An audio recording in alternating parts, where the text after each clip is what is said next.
जय हिंद दोस्तों, the exam portal के यूट्यूब चैनल पर आपका स्वागत है। हम लोग प्रॉफिट एंड लॉस पढ़ रहे थे और पिछले वीडियो में हम लोगों ने प्रॉफिट एंड लॉस में जो टाइप बेस्ड क्वेश्चन होता है वो किया था और विक्रय मूल्य के अंतर पर आधारित ही लगभग वो भी उसी कॉन्सेप्ट पर सारा क्लास अभी तक हुआ है, उसी टाइप पे आधारित। तो आज का जो सेशन है वो थोड़ा अलग है और आज का जो सेशन है, आज के वीडियो में हम लोग एक नए टाइप पे आधारित क्वेश्चंस को करेंगे। और वो टाइप क्या है? तो वो टाइप है, आप क्वेश्चंस जब बनाते होंगे तो आप लोगों को मिलता होगा कि इतना रुपया में इतनी वस्तु खरीदे गए, इतना रुपया में इतने वस्तु बेचे गए, तो लाभ प्रतिशत और हानि प्रतिशत बताइए। तो आज का जो टॉपिक है, आज का जो टाइप है वो इन्हीं तरह के क्वेश्चन पे बेस्ड होगा। तो चलिए हम लोग इसके बारे में थोड़ा सा एक बात पहले समझते हैं, फिर इस टाइप के क्वेश्चंस को करेंगे। बहुत ही आसान टाइप है, हम लोग आराम से इसका आंसर दे सकते हैं 10 से 15 सेकेंड में। बस थोड़ा सा जो एक इम्पोर्टेंट बात है उसको हम लोग पहले अच्छे से समझेंगे कि जब इस तरह का मतलब आपको बिक्री या खरीद या बिक्री किया जाता है तो हम लोग जो लाभ होता है या हानि होता है, लाभ प्रतिशत या हानि प्रतिशत जो होता है वो पूरे लेन देन में नहीं देखेंगे, पूरे सौदे में नहीं देखेंगे, सिर्फ एक वस्तु का देखेंगे। सिर्फ क्या देखेंगे? एक वस्तु का, क्योंकि हम पूरे लेन देन का भी देखेंगे, लाभ प्रतिशत वही रहेगा और एक वस्तु पर भी लाभ प्रतिशत उतना ही रहता है, या हानि प्रतिशत अगर होगा तो हानि प्रतिशत भी उतना ही रहता है। तो इस तरह का प्रश्नों में हम लोग क्या करेंगे कि हम पूरे लेन देन का कैलकुलेशन नहीं करेंगे, पूरा कैलकुलेशन नहीं करेंगे, पूरे बिजनेस का कैलकुलेशन नहीं करेंगे। बस एक वस्तु का हम लोग क्या करेंगे, लाभ प्रतिशत या हानि प्रतिशत निकालना है तो एक वस्तु का हम लोग एसपी और उसका सीपी को कैलकुलेट करेंगे। अगर एक वस्तु का एसपी और सीपी कैलकुलेट हो गया तो हम लोग वहीं से लाभ या हानि बता देंगे। बस, तो हमको पूरे लेन देन में नहीं करना है। बच्चे क्या करने लगते हैं कि वो पूरे लेन देन का काम करने लगते हैं कि पूरा विक्रय मूल्य निकालने लगते हैं कि उस सौदे का पूरा विक्रय मूल्य कितना है, उस सौदे का पूरा क्रय मूल्य कितना है, फिर लाभ टोटल कितना आएगा, फिर लाभ प्रतिशत निकालते हैं। तो उसमें क्या होता है, कैलकुलेशन टफ हो जाता है, ठीक है ना। तो हम लोगों को कैलकुलेशन टफ नहीं करना है। जब भी इस तरह का प्रश्न आएगा तो हम लोग सिर्फ एक वस्तु का क्या निकालेंगे, सीपी और एसपी, और वहीं से हम लोग अगर लाभ होगा तो लाभ प्रतिशत का कैलकुलेशन कर लेंगे, अगर हानि होगा तो हानि प्रतिशत का कैलकुलेशन कर लेंगे। अब सवाल उठता है कि एक वस्तु का निकालना है तो एक वस्तु का कैसे निकलता है? तो अगर आपको डाटा ज्यादा का दे रखे कि 10 रुपए में 15 खरीदे जा रहे हैं, 15 वस्तुएं खरीदे जा रहे हैं, या 20 रुपए में 30 वस्तुएं खरीदी जा रही है, तो हम लोग एक वस्तु का कैसे निकालेंगे? तो सिंपल सा बात है, एक वस्तु निकालने के लिए आप क्या कीजिए, जो भी आपको दे रखा है उसमें रुपये को ऊपर लिखिए और वस्तु को नीचे लिखिए। जैसे हम बोले कि अगर 50 रुपए में 10 आम खरीदे जा रहे हैं, 50 रुपए में 10 आम खरीदे जा रहे हैं, तो एक आम की कीमत कितनी होगी? तो एक आम की कीमत आप कहिएगा सर 5 रुपया होगा। कितना होगा? 5 रुपया होगा। तो वही बात, कहां से आया 5 रुपया? समझिए, अच्छे से लिख के समझाते हैं इसको। चलिए देखते हैं। जैसे हम बोले कि 50 रुपए में 10 आम खरीदे गए, 50 रुपए में कितने आम? 10 आम। 50 रुपए में 10 आम, कितने आम? 10 आम खरीदे गए, ठीक है ना। तो बोले एक आम का कीमत क्या होगा? तो कहिएगा एक आम का जो दाम होगा वो कितना हो जाएगा? तो 5 रुपए हो जाएगा। तो ये 5 रुपए कहां से आया? तो आप क्या किए, 50 रुपए में 10 आम से क्या कर दिए, भाग कर दिया, और आ गया कितना आपका? 5। तो एक वस्तु का दाम जब भी निकाला जाता है, एक वस्तु का कॉस्ट जब भी निकाला जाता है, तो हम लोग क्या करते हैं, जितना टोटल रुपीज में है, जितना टोटल दाम है उसको ऊपर लिख देते हैं और टोटल वस्तु को नीचे लिख देते हैं, तो एक वस्तु का वह मूल्य निकल जाता है, ठीक है ना। तो आगे से हम लोग भी यही करेंगे। टोटल सीपी में सीपी रहे या एसपी रहे उससे कोई मतलब नहीं है, जो भी चीज है, हमको एसपी भी चाहिए, हमको सीपी भी चाहिए। तो जब सीपी निकालेंगे एक वस्तु का तो ऊपर में सीपी, नीचे में वस्तु, तो एक का निकल जाएगा।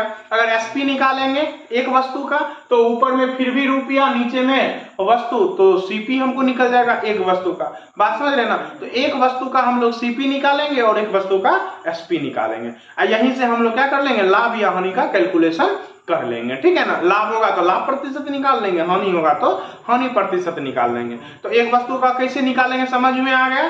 तो एक वस्तु का कोई भी मूल्य हो उसको निकालने के लिए उस टोटल मूल्य को ऊपर लिखिए और वस्तु की संख्या को नीचे लिखिए, आपको एक वस्तु का वह मूल्य निकल जाएगा। तो चलिए अब इस पर आधारित जो प्रश्न बनते हैं, जैसे जैसे प्रश्न बनते हैं हम लोग बारी बारी से उस प्रश्नों को देखते हैं।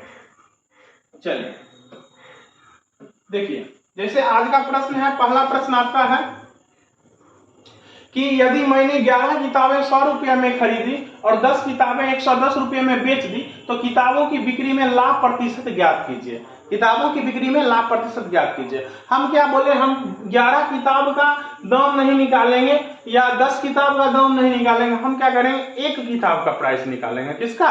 एक प्राइस, एक बुक का, कि एक बुक कितना में खरीदा गया और कितना में बेचा गया, और यहीं से देख लेंगे लाभ हो रहा है कि हानि होगा। चलिए, तो हम लोग पहले सीपी फिर एसपी निकालते हैं। तो एक वस्तु का निकालने के लिए आपको अभी तुरंत बताए थे कि एक वस्तु का कुछ भी निकालिए, एक वस्तु का आप कुछ भी निकालिए, आप उसके लिए क्या कीजिए, पहले आपको सीपी निकालना है फिर एसपी निकालना है, ठीक है ना। तो चलिए एक वस्तु का सीपी निकालते हैं। तो पहले यहाँ देखिए खरीदने वाला दे रखा है ना कि यदि मैंने 11 किताबें 100 रुपया में खरीदी, मतलब 100 रुपया में 11 किताब, हम क्या बोले थे, टोटल रुपया ऊपर लिख दीजिए और वस्तु को नीचे लिख दीजिए, तो ये एक वस्तु का क्या हो गया, सीपी हो गया, ठीक है ना। चलिए उसी तरह से फिर एसपी लिखते हैं। तो 110 रुपया में 10 किताबें बेच दी, 10 किताबें बेच दी, तो रुपया ऊपर और वस्तु आपका नीचे। वस्तु कितना हो जाएगा आपका 10 बेचा जा रहा है तो 10, ठीक है ना। चलिए अब देखिए, अब क्या करना है, हम बोले यहाँ पर 0 से 0 कट रहा है, यहाँ पर इसको रेशियो कर देते हैं। क्या कर देते हैं, रेशियो कर देते हैं।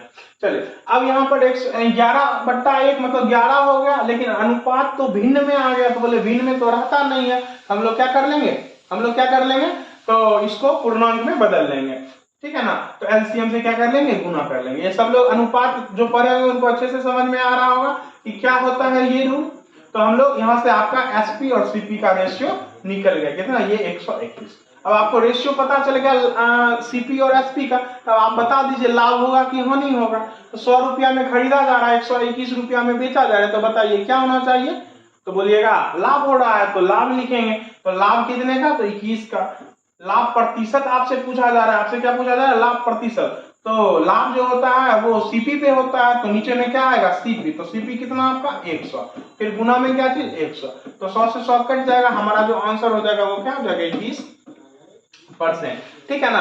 जब भी इस तरह का प्रश्न है हम लोग ऐसे ही करेंगे, ठीक है ना। आपको इस चीज को ध्यान रखना है, एक वस्तु का निकालना है और हमेशा ध्यान रखना है ऊपर में वस्तु और नीचे में रुपया लिखा जाता है। एक वस्तु निकालते समय हम लोग क्या ध्यान रखेंगे, ऊपर में रुपया और नीचे में वस्तु लिखा जाता है, ऊपर में टोटल कॉस्ट, नीचे में टोटल वस्तु, ठीक है। चलिए दूसरा प्रश्न देखते हैं और अच्छे से समझते हैं इस टाइप को। देखिए क्या कह रहा है, 7 संतरों को 5 रुपये में खरीदा जाता है। तो 33% लाभ कमाने के लिए 100 संतरों को कितने रुपये में बेचना होगा। 33% का लाभ कमाने के लिए 100 संतरों को कितने में बेचना होगा। तो चलिए लिखते हैं, आपको सीपी का डाटा दे रखा है ना, सीपी आपको सीपी दे रखा है कि कितना में खरीदा गया है। तो 7 संतरों को 5 रुपए में खरीदा गया, तो रुपया को ऊपर लिखेंगे, वस्तु को नीचे लिखेंगे, कोई दिक्कत, लिख लिए। चलिए अच्छी बात है। तो ये एक वस्तु का ना निकल गया, एक संतरा का आपको सीपी निकल गया, और कह रहा है उसको 33% का लाभ कमाना है। किसका लाभ कमाना है, 33% का। अब आपको क्या करना पड़ेगा, यहाँ पर सीपी मानना पड़ेगा। सीपी मान लीजिए कि सीपी 100 रहा होगा, सीपी कितना 100, सीपी 100, लाभ उसको कितने का चाहिए 33 का, तो लाभ 33, तो बोलिए विक्रय मूल्य कितना, तो 133। विक्रय मूल्य कितना, तो 133। फिर से बोलते हैं, सीपी कितना 100, लाभ कितना 33, तो विक्रय मूल्य कितना 133।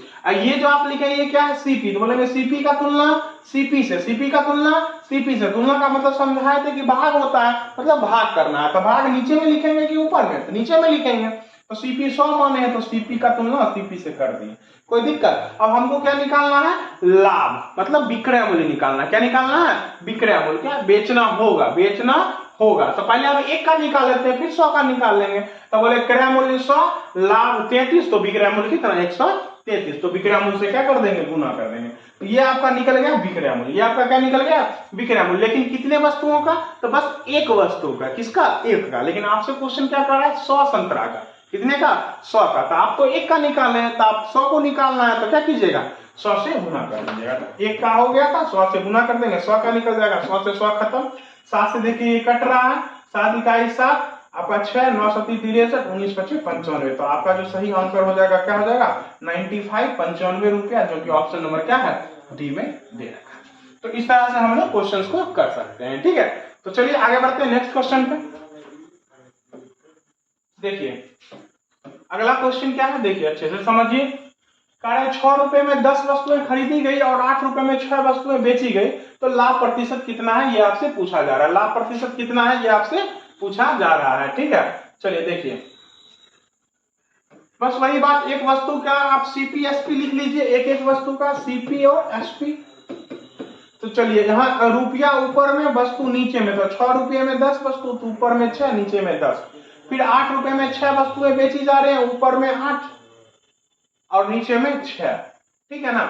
अब रुकिए, यहाँ पर एक चीज ध्यान रखना है। क्या ध्यान रखना है कि नीचे में वस्तु आपको एक, यहाँ भी एक ही वस्तु है, यहाँ भी एक ही वस्तु है, लेकिन क्या आपको लग रहा है कि यहाँ पर एक ही एक वस्तु है। यहाँ पर हम बोले ऊपर में हमेशा रुपया होता है, नीचे में वस्तु, यहाँ भी ऊपर में रुपया और नीचे में वस्तु, लेकिन यहाँ तो 10 वस्तु नीचे में, यहाँ पर 6 वस्तु है। जबकि हम बोले एक वस्तु का निकाल रहे हैं ना, तो वस्तु का संख्या यहाँ भी एक है, यहाँ भी एक है, मतलब बराबर होना चाहिए था ना।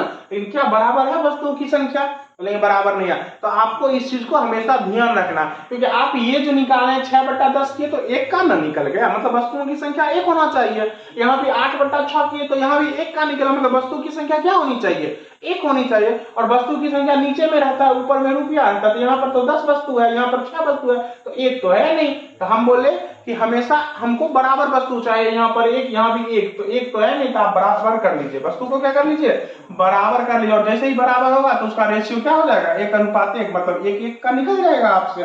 तो चलिए आप क्या कीजिए इसको बराबर कर लीजिए। सबसे पहले वस्तु को हमेशा बराबर कर लीजिएगा। जब भी इस तरह का प्रश्न रहेगा तो आप नीचे में वस्तु को बराबर कर लीजिएगा। और पहले प्रश्न में हम लोग क्या किए थे, जरा आप लोग कंफ्यूज हो रहे हैं सर पिछले क्वेश्चन में आप काहे नहीं बराबर किए। यहाँ देखिए, अगर आप गौर से देखिए तो यहाँ पर भी एक, यहाँ भी एक, तब ना 100, यहाँ पर 121 बट्टा में एक दोनों जगह है ना, बात समझ लेना। क्योंकि जैसे इसको काट के फिर एलसीएम से गुना के कट के एक ही आ गया था ना नीचे में, तो वस्तु की संख्या बराबर हो गया। तो आपको हमेशा ध्यान रखना है कि नीचे में वस्तु की संख्या क्या होनी चाहिए बराबर होनी चाहिए। तो चलिए आगे बढ़ते हैं उसी क्वेश्चन पे। तो यहाँ पर भी हम लोग वस्तु को बराबर कर लेंगे। तो एलसीएम ले लेंगे वस्तु का, कितना 10 और 6 का एलसीएम कितना 30, तो इसको 30 बना दीजिए, तो 3 से गुना, और इसको 30 बनाने के लिए 5 से गुना, बस वस्तु की संख्या बराबर हो गया, मतलब कट के 1:1 हो जाएगा। क्या हो जाएगा 1:1, वस्तु बराबर हो गया। अब चलिए टोटल सीपी कितना निकल गया, तो सीपी आपका 60, यहाँ पर 6 18 निकल गया। यहाँ पर एसपी कितना हो गया आपका, तो 40 हो गया। कितना हो गया 40। अब आपको लाभ प्रतिशत बताना है कि लाभ कितने का हो रहा है, तो बता दीजिए लाभ कितने का हो रहा है आपका। तो यहाँ पर 22 का लाभ हो रहा है। कितने का लाभ हो रहा है 22 का लाभ हो रहा है। किस पे लाभ हो रहा है आपका 18 पे, कितने किस पे 18 पे। सीपी आपका 18 ही होगा ना, हाँ सीपी आपका 18 होगा, फिर गुना आप क्या कीजिएगा 100।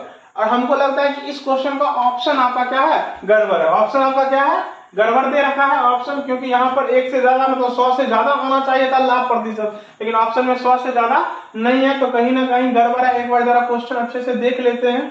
6/10 ठीक है, 8/6 वस्तु ठीक है, वस्तु बराबर होना चाहिए। तो 10 6 का एलसीएम 30, इसको 30 बनाने के लिए 3 से गुना, फिर यहाँ 5 6 5 30, 5 8 5 40 सही है।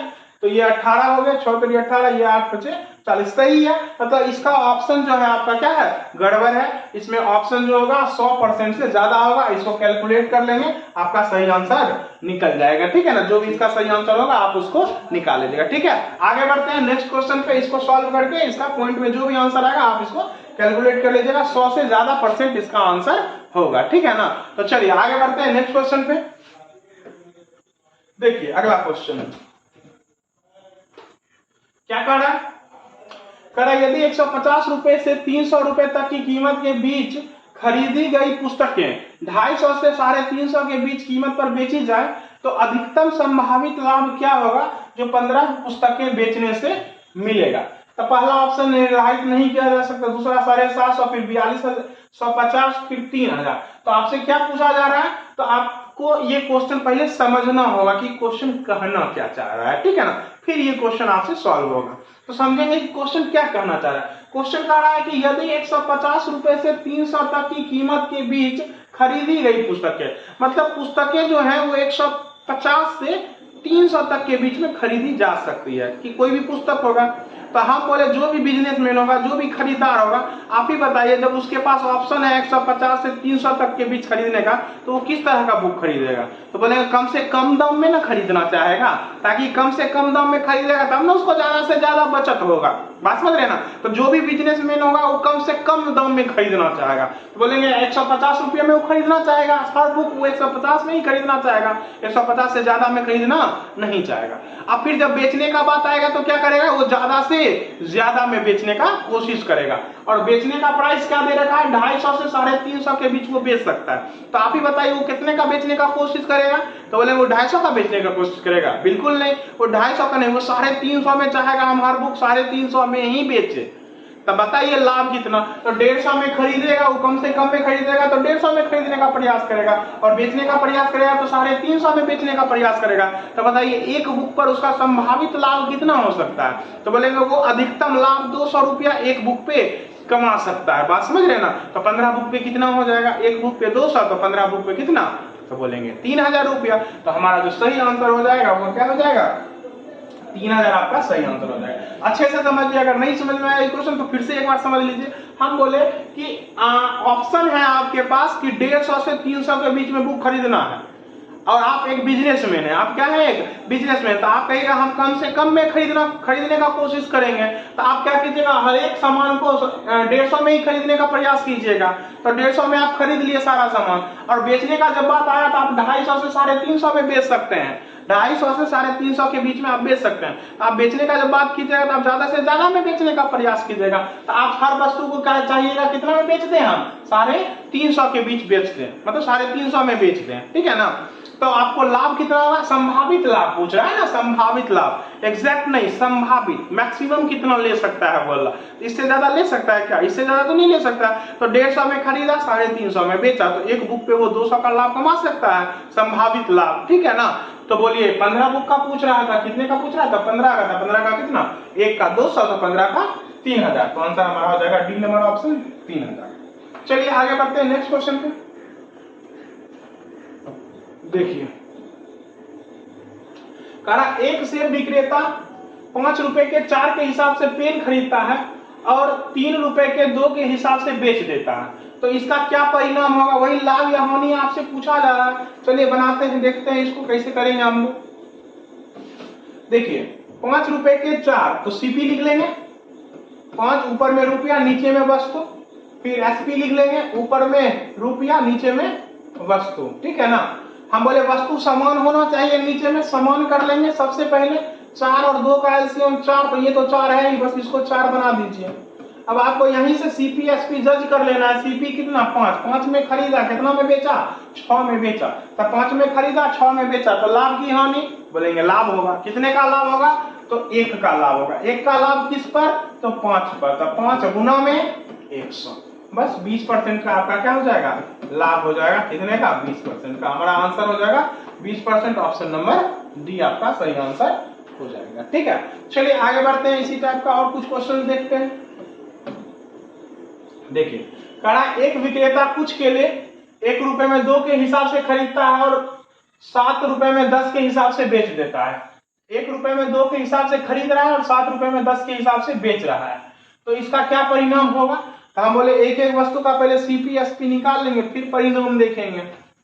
चलिए पहले सीपी निकाल लीजिए। पहले क्या निकाल लीजिए? सीपी कितना? 1 रुपए में 2 के हिसाब से, तो ऊपर में रुपया नीचे में वस्तु लिख दिए। फिर एसपी लिखना है, तो ऊपर में रुपया नीचे में वस्तु, तो 7 रुपए में 10, तो 7 बटा 10। लेकिन हम बोले नीचे में वस्तु हमेशा क्या होना चाहिए? बराबर होना चाहिए। तो बराबर नहीं है, तो 2 और 10 का एलसीएम 10 हो जाएगा, तो इसको 10 बना लेंगे। ये तो 10 है ही, तो इसको कुछ करने का जरूरी नहीं है। तो चलिए अब सीपी कैलकुलेट कर लीजिए। सीपी टोटल कितना? 5, एसपी कितना? 7। सीपी 5, एसपी कितना? 7, मतलब 5 में खरीदा, 7 में बेचा, तो लाभ हुआ होगा ना? कितने का लाभ हुआ? तो 2 का लाभ हुआ। किस पे लाभ हुआ? तो 5 पे, सीपी पे, इनटू में 100। तो आपका आंसर हो जाएगा 20 दूनी 40%। 40% क्या हो जाएगा? लाभ। 40% आपका आंसर क्या हो जाएगा? लाभ, ठीक है? ऑप्शन नंबर सी आपका सही आंसर हो जाएगा। नेक्स्ट क्वेश्चन देखते हैं। देखिए कह रहा है 8 रुपए में 10 वस्तुएं खरीदी गई और 10 रुपए में 8 वस्तुएं बेची गई, तो लाभ प्रतिशत क्या होगा। तो ये क्वेश्चन आप कर लीजिएगा आराम से, अभी तक आप पीछे अच्छे से सीखे हैं तो ये क्वेश्चन आपसे हो जाना चाहिए। इस क्वेश्चन को कीजिए और इसका आंसर हमको कमेंट में भेजिए। और आज का हमको लगता है आज का जो टाइप था आप लोगों को अच्छे से अब समझ में आया होगा। इस क्वेश्चन को कमेंट में इसका आंसर आप जरूर दीजिए।